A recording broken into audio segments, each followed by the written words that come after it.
que tem a cabeça feita pra me aceitar refeita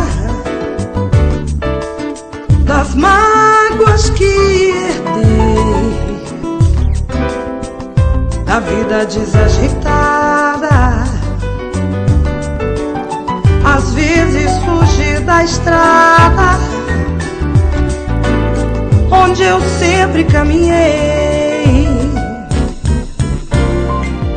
Preciso deste carinho para acertar o meu caminho e dizer agora eu sei.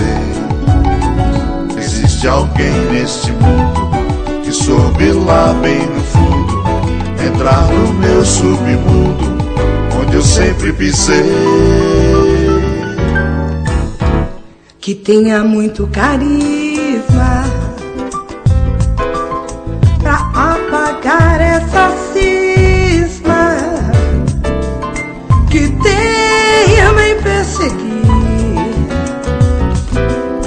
essa mente bitolada de que nunca fui amada, da qual não consigo fugir.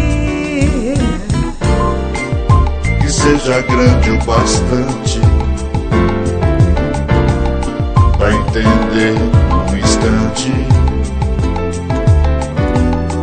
essa carência tão grande que o tempo mascara como se fosse bem forte e com toda essa sorte não iria mostrar.